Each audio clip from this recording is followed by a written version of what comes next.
Welcome everyone to this new edition of the Career Cafe. I'm Dr. Troy Podell, of course, the Coordinator of Career Readiness for the Downingtown Area School District.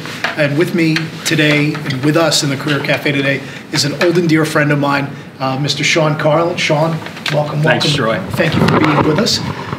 Sean, you're here to tell us about your career journey and your current career in the IT/recruitment space. Yes. You've got a really interesting biography, and I think the best place to start, maybe 8 years ago, you're a plucky-eyed, almost senior at Penn State, and take us from there. Yeah, so where Troy and I met, URJ Camp Harlem is an overnight summer camp in the Poconos, little town called Kunkletown, Pennsylvania. And I grew up at this camp as a camper. Went there starting, I guess, at 13, 14 years old. Got hooked very quickly. And at a certain point working at camp, probably as a counselor in training, the summer before, I guess that's your senior year of high school, I was like, I'm going to be a teacher. Like this is awesome. Working with kids, it's so much fun. It's at camp, sports, this and that. So that was the goal from that point forward. Went to Penn State for elementary education. All my friends were worried about getting internships over the summer or summer jobs or ways to boost their resume for their engineering degrees or business administration, whatever they were working on. I was set. I was going to work at camp and be a counselor, because what better internship was there for an elementary education major than taking care of someone else's kids for 24 hours a day. Right, and I used to say, when I was in the classroom full time, that I learned how to be a teacher from being a supervisor in the overnight camping world. Right. It's such a dynamic space, and it's creative, and you get to try a bunch of different things. Right. And like you said, there's also this very, for lack of a better word, student-centered piece to it, where you're also taking care of someone's child. Right. Exactly. And I think that was one of the things that really opened my eyes to working with kids, people in general, maybe, because every summer as you move up at camp, you take on more and more responsibility. So you're not just taking care of children anymore, but you're supervising your peers and doing performance management and performance reviews for, at that point, people my own age, possibly even older, kind of as you move up the ranks. So that was a good insight into working for a pretty large business, managing administrative tasks with hands-on tasks and, engaging programming, that sort of thing. So, I thought it was a perfect fit to, do this over the summers. As I continued to do this over the summers, I then realized that, maybe this is a good fit for me career-wise. It was a Jewish overnight summer camp, which is definitely a big part of my life. It was a little bit different than teaching in a classroom, which, very quickly I, was able to see this duality from my student teaching my senior year, which was in, what was the name of the town? Clearfield County, PA. So about 45 minutes west of State College. I was teaching third grade in this school where there's one class per grade. Everyone knew each other or was related to one another. It was a very small community. Right. And, that experience was just so starkly different than camp.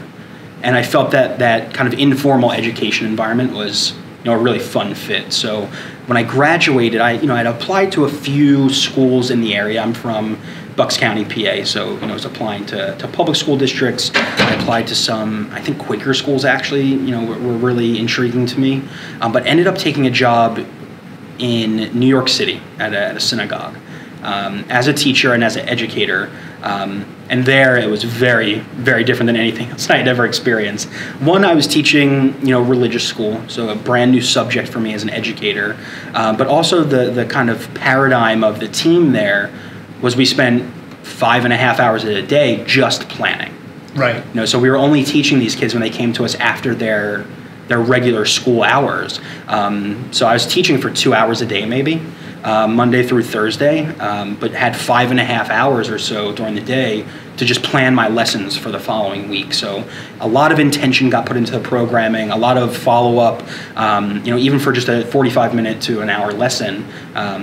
There was just so much intention put into it, which that was kind of open up another realm for me of, this New York City nonprofit environment, everything that goes into, even 45-minute program for a third grader. Right. Which was, an awesome experience and kind of an interesting connection between elementary education at Penn State and the Jewish communal world that I had kind of gotten used to from working at camp. So from that job, I guess before I move on to my next job, I should say that I loved New York. I mean, I really... It's the place that birthed me. It's really not so bad. Yeah, exactly. If we got Troy out of it, I mean, right. It's Well, thank a great place. Yeah, I mean, I absolutely love New York. I grew up, like I said, outside of Philadelphia. Went to school in Pennsylvania. Penn State, we kind of called it Council Rock West, which is not a high school that exists, but I feel like everyone from my graduating class went to Penn State, so I knew plenty of people. It was a very comfortable environment. New York was the first time I was ever like, whoa, right? I mean, it was the first time in my life that I knew no one when I was moving there. I had never been to where I was actually living, because I moved to Bushwick, which is a neighborhood in Brooklyn. And for a brand new job, in a field that was relatively new. But the first 3 months or so that I was there, I was applying to jobs left and right. I was like, New York is not for me. I'm terrified. The subway is tough. There's too many people. It's dirty. It's big. It's just this mammoth of a little bubble. But I think honestly, 90 days hit and I was hooked. I absolutely loved the energy, and I think one of the realizations that made me fall in love with it one morning. So I had about an hour and 5-minute subway ride from my apartment in Bushwick to Midtown Manhattan, where the synagogue was. And I remember I forgot my headphones or something that day, because normally I was napping or listening to music, whatever, a podcast. But I forgot my headphones, and so I was kind of forced just to interact with the things that were happening around me. And I had this realization of everyone on the subway train is someone I've never met. Which, duh, of course, right? But I had this realization of, there's 150 people on the subway train standing shoulder to shoulder with, a million different stories, a million different reasons why they're in this city. And, I would see just different groups of people get on at different stops and get off at different stops. And I just had this realization, I'm a part of this, this environment now. So absolutely love New York. But an opportunity came along, right? As they do. So a job opened up, and a mutual friend of ours, actually from working at camp, she moved on from her position as the assistant director, so a full-time role at Camp Harlem. And I was like, this is my shot. This is what I've been gearing everything towards for the past few years. I'm in love with New York City, but I can leave it behind for this one opportunity. And I say to people all the time, if that job opening didn't come along, I would still be trying to scrape together my rent to live in New York, because by that point, expensive, right? Yeah, of course. And by that point, I was living in Manhattan, so I spent my first year there living in Bushwick. Subletted a few pretty odd places in Williamsburg, Brooklyn, week by week. Then moved in with some friends in the East Village. So, this was the only reason I was ever going to leave New York, was to work at camp, which was, my goal for years. And came along, I reached out to the director at the time and said, hey, how do you apply? What's the deal with this one? So went through the interview process, and pretty quickly told my roommates, listen, I think I'm going to get this job. I'm going to have to leave. I'll find a subletter. I'll take care of it. And it was not even a question, because oddly enough, the two guys that I was living with were my best friends from camp. These are two guys that in 2 months will be standing next to me at my wedding. So when I told them that I was leaving New York and living with them to work at camp, they're like, if you literally told us anything else, we'd be upset with you, but we can't. They get it. They got it. So essentially, I very quickly packed up my things into trash bags. I mean, that's actually how I moved to New York, was trash bags, and moved back home, which was daunting. So back in with my parents for a few months, and started working for the camp full time. Very quickly got thrown into hiring staff members over the summer, going to conferences, going abroad to hire staff, planning programming, working with someone very close to you, right. Your wife. And it was this dream. This dream had come true. That was amazing. And at that point, my whole understanding of working for camp full time was taking care of kids. My job was to take care of children, which of course would remain my job for the 3.5 years I was there. But I was introduced to this whole other side of working for camp full time, which was, helping out with fundraising efforts. And, after all, it's a nonprofit, which, the human resources aspect, so hiring staff, onboarding staff, all the paperwork that goes into that. And I think more importantly for me was the training of staff members. So that's something that really, again, kind of connected all the things I'd been doing in my life up to this point with elementary education and working with kids of all age at the synagogue and tying that into a Jewish environment. And then, training 18, 19, 20-year-old staff members to do an impossible job, which is perfectly take care of someone else's children for 2 months. Right. And I say impossible because it's impossible to do it perfectly, right? It's impossible to do it without getting stressed or anxious or worried about something. And it's impossible because, we're dealing with people, right? We're not making tennis balls in a factory. I'm not, training an 18-year-old person how to make, a pizza, which I did when I was 18 as well. It's different. It's a whole different kind of intangible aspect of a work environment for such young kids. So that was really intriguing to me, was finding the way to connect to an 18, 19, or 20-year-old at a place that they feel very comfortable with, because so many of them grew up as campers, and show them that this is an important job. Right, and get them to also realize the transition that camp was for them, right, as a kid, right, and now it's for someone else. And it's not that the magic is gone, it's just different. Exactly. Right? You're the magic maker now, and there's something very special to that, and an intrinsic magic all its own, but it is a transition. And so helping to negotiate that transition with those what are essentially college kids, right, who are in their own headspace that you were in, right, absolutely. At their age, and I was in, and we all were. It's interesting. Yeah, I mean, so it definitely was like this whole new realm of teaching and training and relationship building and and all the rest. I'm doing all of this, right? I have my dream job. I'm at that point living in Manayunk, just outside of Philadelphia. Not a bad place to live. Right, 5 minutes from the office, great commute. I had moved in with my girlfriend, who, believe it or not, I met at camp. So things were great. And they continued to be great my entire time there. However, at a certain point, I kind of realized that, I was ready for something new. All this hype I had kind of built up in my head about working at camp, and I had reached that goal. I'm someone that, for lack of a better word, I don't want to say professionally jumpy, but I like to do new and different things and projects, and experience new environments and people on a regular basis. And right. As working for camp, it's I had known the people I was working with on a day-to-day basis for decades. I had taken care of their children, at some point. So, I realized I was ready for something new. And so, 3 years into the position, yes, right? You've been through 3 summers and making the magic and onboarding staff and all of these amazing things, and you pivot to the IT recruitment world. Yes.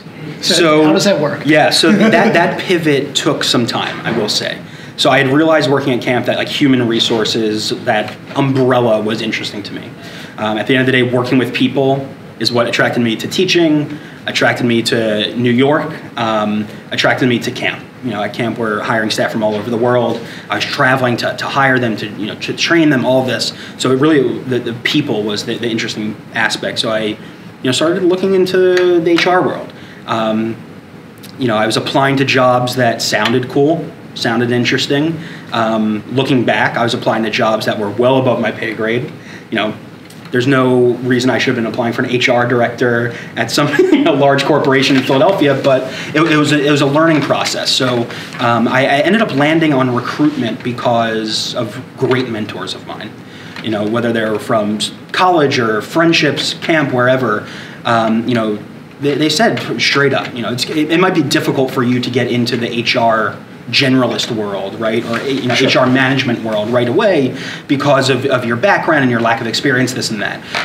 Take a look at recruiting, and when I would ask why, they would say you're going to be working with different people every 6 minutes. First and foremost, you're speaking to. I speak to probably 25 brand new people into my life every single day. That's awesome. You're going to be learning about hundreds of different businesses a year because my clients, my customers, are businesses that need to fill challenging roles, jobs that are tough for them to fill. So I'm learning about all these businesses, all these different people from all different walks of life doing different things, and I was like, okay, this sounds interesting. So leaving the camp, I, of course, had New York in the back of my mind. I took a job recruiting in New York for an executive search firm that focused on change and transformation roles. So everything from plant managers to business process excellence, SVPs for investment management firms in New York, kind of the whole gambit of different executive level roles, but was commuting from Bucks County, PA, because remember I was living there at the time, to New York every day. So one thing that I sometimes forget when I'm talking about this career trajectory is the effects other people in your life have on it. And my now fiance got her dream job in Philadelphia. When I was working in New York, she was looking for jobs in New York. We were going to move there. I had won. Sure. It's going back to New York. But she got her dream job doing amazing work at a children's hospital in Philadelphia, working in an oncology department, doing social work. And it was tough for me to say, I want to go hang out with my friends and spend a lot of money in New York, when you want to stay in Philadelphia and work with sick and troubled children. Yeah. So she the kids won. Right. And I was happy to support that. So I actually circled back to some contacts I had made in Philadelphia when I was originally looking to get into the recruitment world, and landed at the company I'm at now, Juno Search Partners, which we're based in Philadelphia. And I reached out to my now manager via a cold LinkedIn message. Because I had applied probably 5 or 6 times to this company when I was first trying to get into recruiting. Never heard back, never got an answer. So I was like, Sean, you got to do something else. Insanity is doing the same thing over and over again, expecting a different result. So I cold messaged her and said, hey, Sarah, my name's Sean. I've applied to this job. I know my background may look a little confusing, and it may not connect all the dots for recruiting, but I would love the opportunity to chat with you about it and tell you why I think I could be good fit on your team. And I'm not sure if I caught her in a good mood or she was bored that minute, whatever it was. But she was like, all right, let's have a call. And I said very transparently to her, I know nothing about IT. In my life before that, I was the radio counselor at camp for a year, where I was plugging in XLRs to microphones and turning things on and off and pretending like I knew what I was doing. Sure. And that was the extent, pretty much. But I told her what I can do is develop relationships pretty quickly with people. So those translatable skills. Exactly. Right? Exactly. And the kind of the model of recruiting that Juno Search Partners kind of buys into is one with more of a personal touch. There's a lot of IT recruiting companies out there, a lot. And I would say many, or if not most, have not the best reputation. So it's a lot of cold calling. It's very transactional. They're working with one potential candidate and sending their resumes to 20 similar jobs without telling them, and not my style. I wasn't out to just make money. Obviously, I wanted to be an elementary educator. Then I worked in the nonprofit world. Money was not my motivator. Yeah, the rock star status and celebrity. Right. Right. Though maybe it should have been. I had plenty of student debt, but it was never a motivator. I don't think it ever will be, to be honest.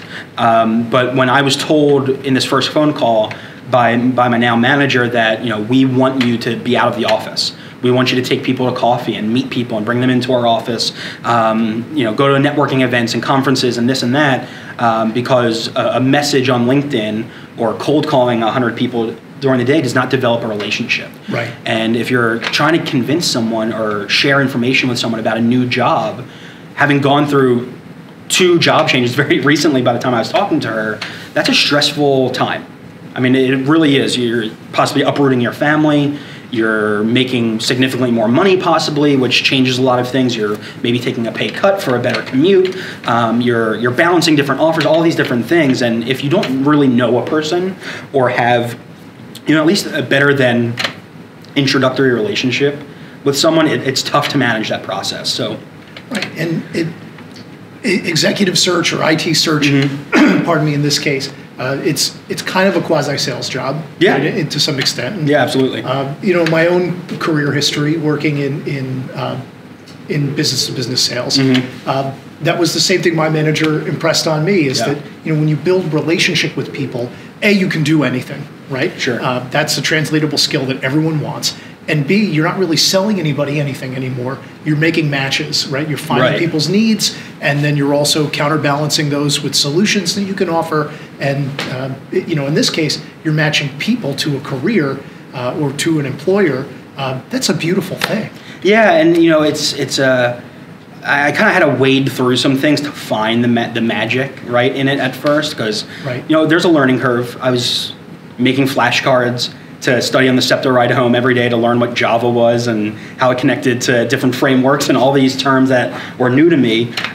Took a few free classes online to teach myself the lingo and the learning never stops. The basic things, right? But all that did was not make me an expert in coding or make me someone that could have one of these jobs, but just enough to connect to someone that's in one of these jobs to... I like to say enough to be dangerous. Right, exactly. And I equated it when my manager was like, wow, I've never had someone that made flashcards. It's like I used to do the same thing when I was learning my students' names in the classroom. I had flashcards with their picture on the front, the name on the back, so on the second day of school, their teacher knew their name, and there was a shorter learning curve. It was the same. I looked at it as the same thing. It was a tool to get to a person quicker or more effectively. Right. So you mentioned the sales aspect, and another aspect of my job now with Juno is also client acquisition. Picking up new companies and developing a relationship with companies that are growing, that just received seed funding. I work with a lot of startups, really cool startups in the Philadelphia area. And develop relationships with those folks to utilize our services and show them how we're different than other recruiting firms. How we can benefit their growth or their needs better. Like you were saying, I'm not making anything. I don't have a product I'm selling. I don't have a thing. I'm just moving information around and introducing this person to that person and helping where I can. And really what it is a consultative approach to this business that other people don't necessarily value as much. It's more about the bottom line and the transaction, and not about that human-to-human connection. Sean, I mentioned that there's some unique benefits and challenges, perhaps, to working in the startup space, particularly. Of course. Can you speak to that? Yeah. So I mean, one of the challenges is money. A startup is a young company. They might be growing or they might have good funding, but they're at least I find very smart nowadays. I mean, there's a company we work with that I realized the COO I played soccer with when I was 8. And he's a genius. So they're really good about being very intentional and they plan really well. So even though they are growing, they have good funding and this and that, they're very careful because I'm sure, as you know and many others do, a startup can be here today and gone tomorrow. Right. No matter how well they did today. For whatever reason, whether they lose popularity, their product turns off. I mean, whatever, anything could happen. So that's a challenge for sure. I think another aspect of the challenge is the competition. In terms of the recruiting agencies that are out there that work in the space that I do, there's a lot. Like I said before, there's just so many, and really, getting the opportunity to share the difference in value add is the challenge. But also it's a competitive market. In the space that I work in IT, I always thought, especially when I was living in New York, I'm living in one of the epicenters of startups and software engineers and this and that. Like Google's in New York, and I can walk by it when I'm on my way to work. And then there's Silicon Valley on the West Coast. But as I've started working in the area, there's a lot of talented people in Philadelphia in the IT space. A lot of great companies, and there's a lot of competition, and a lot of people that don't necessarily think they need a recruiter to fill a job or need a recruiter to find a job. But because of the relationships we can develop, it's oftentimes more effective. I would say one of the reasons I like working with startups, so those are the challenges. Sure. Is that they're small. They're young. They're kind of figuring out their culture, who they are, and it's an opportunity for me to be consultative and share with them, who I think culturally you're looking for, what skill set, this and that. So, I kind of boil everything in my life down to a blog that I had to write my senior year of college for an independent study that, because I was a credit short of graduating, to be honest, that's the only reason I wrote it, that was teaching is sales. When I was a teacher. I've always said the same thing. Yeah, when I was a teacher, I was selling a product to customers that didn't want it.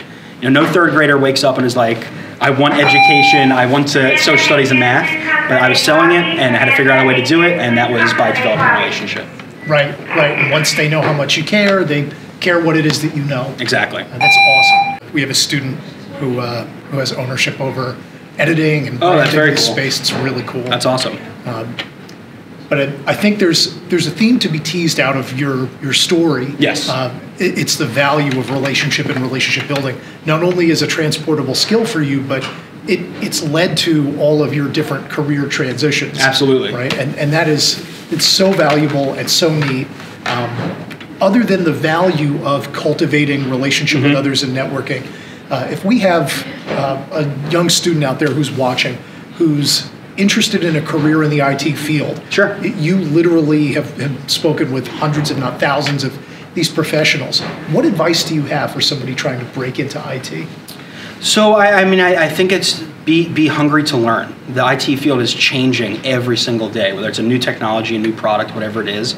So be hungry to learn, be interested in learning new things. Don't get too comfortable. I talk to a lot of people who are in a state where they're experts in one or two things, but there's new things happening all around them all the time. So it's challenging for them to maybe find their next job, whatever it is, but also meet people. Like I was saying earlier, if there's a student here in this area that's interested in this field, I can probably connect them to 4 or 5 different clients of mine in a 15, 20-minute drive that hire interns or hire part-time employees, or would be willing to just sit down and have a coffee with someone to answer questions in a more eloquent way than I could ever, because they're in the field. Right. So IT is not just sitting behind a computer. It's not just writing code all day. It's not just fixing the hardware. There's definitely an aspect of networking and the human piece that is just as important as the technical ability. And any tool is only as good as the person wielding it, right? So exactly. That makes a lot of sense.